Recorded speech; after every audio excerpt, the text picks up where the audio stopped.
फिर से साइक्लोन ने भारत के तटीय क्षेत्र को, विशेष करके पूर्वी क्षेत्र को प्रभावित किया और उसमें भी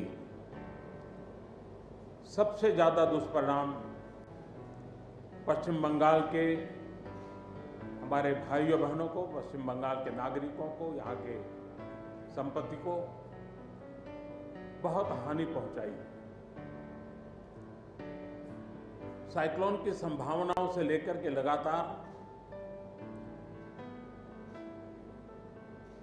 मैं इससे संबंधित सभी लोगों से संपर्क में था। भारत सरकार भी सतत राज्य सरकार के संपर्क में थी। साइक्लोन का नुकसान कम से कम हो, इसके लिए जो भी आवश्यक कदम उठाने चाहिए उसके लिए राज्य सरकार और केंद्र सरकार ने मिलकर के भरसक प्रयास किया। लेकिन उसके बावजूद भी करीब करीब 80 लोगों के जीवन हम नहीं बचा पाए। इसका हम सबको दुख है। जिन परिवारों ने अपना स्वजन खोया है उनके प्रति केंद्र सरकार, राज्य सरकार और हम सबकी संवेदनाएं हैं और इस संकट की घड़ी में हम उनके साथ हैं। संपत्ति का भी नुकसान काफी होता है, चाहे एग्रीकल्चर हो, चाहे पावर सेक्टर हो, चाहे टेलीकम्युनिकेशन हो, चाहे घरों का उजड़ जाना हो, अनेक प्रकार का, चाहे वो इंफ्रास्ट्रक्चर का हो, चाहे व्यापार जगत से लोग जुड़े हुए हो, चाहे खेती क्षेत्र से जुड़े हुए, हर किसी को नुकसान होता है। आज मैंने हवाई निरीक्षण करके बारीकी से इस प्रभावग्रस्त विस्तार को मुख्यमंत्री जी के साथ, गवर्नर श्री के साथ दौरा करके उसको देखा है। अभी राज्य सरकार ने और मुख्यमंत्री जी ने विस्तार से मेरे सामने जो भी प्राथमिक आकलन है उसका ब्यौरा दिया है। हमने तय किया है कि हो सके उतना जल्द डिटेल में सर्वे हो, कृषि का हो, पावर सेक्टर का हो, टेलीकम्युनिकेशन का हो, घरों की जो स्थिति है, इंफ्रास्ट्रक्चर की जो स्थिति है। केंद्र सरकार की तरफ से भी तत्काल एक टीम आएगी और वो टीम इन सभी क्षेत्रों में सर्वे करेगी और हम मिल करके रिहेबिलिटेशन हो, रिस्टोरेशन हो, रिकंस्ट्रक्शन हो, उसकी व्यापक योजना बना करके बंगाल की इस दुख की घड़ी में हम पूरा साथ देंगे, सहयोग देंगे और बंगाल जल्द से जल्द खड़ा हो जाए, बंगाल जल्द से जल्द तेज गति से आगे बढ़े, इसके लिए भारत सरकार कंधे से कंधा मिला करके काम करेगी और जो भी आवश्यकताएं होगी उन आवश्यकताओं को पूर्ण करने के लिए भारत सरकार के जो भी नीति नियम है उसका पूरी तरह उपयोग करते हुए पश्चिम बंगाल की मदद में हम खड़े रहेंगे। अभी तत्काल जो इस संकट की घड़ी में राज्य सरकार को कठिनाई न हो, इसके लिए एक एडवांस असिस्टेंस के रूप में 1000 करोड़ रुपया भारत सरकार की तरफ से व्यवस्था की जाएगी।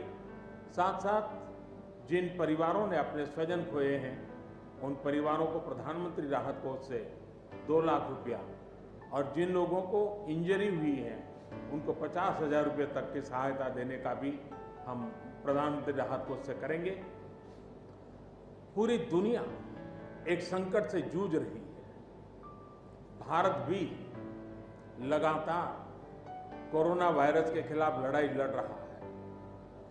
कोरोना वायरस की लड़ाई में जीतने का मंत्र और साइक्लोन में जीतने का मंत्र दोनों पूरी तरह एक दूसरे के ऑपोजिट है।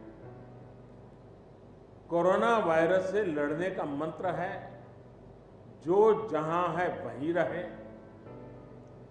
जरूरत नहीं हो तब तक घर से बाहर न निकले और जहां भी जाए 2 गज की दूरी बनाए रखे। लेकिन साइक्लोन का मंत्र है कि साइक्लोन आ रहा है, जल्दी से जल्दी सुरक्षित स्थल पर आप शिफ्ट कर जाइए, वहां पर पहुंचने का प्रयास कीजिए, अपना घर खाली कीजिए।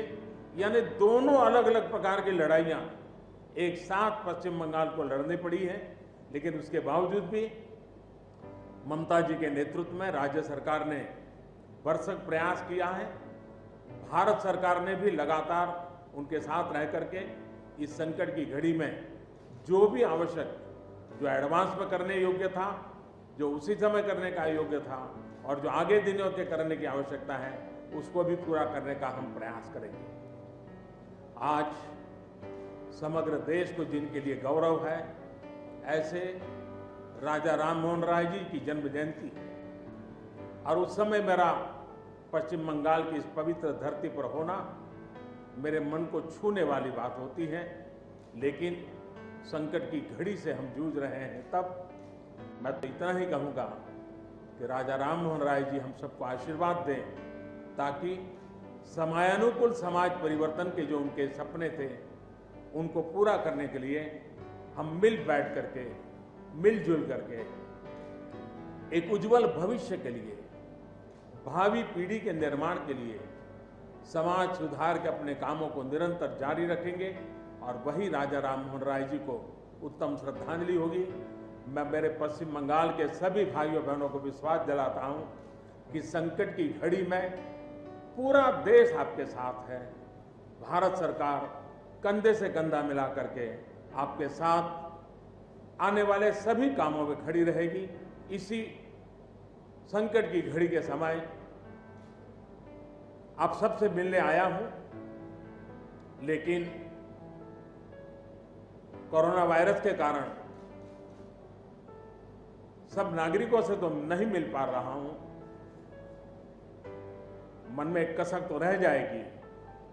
यहां से मैं आज उड़ीसा की ओर जाऊंगा और वहां भी हवाई निरीक्षण करूंगा, वहां के माननीय मुख्यमंत्री जी से, वहां की सरकार से बातचीत करूंगा।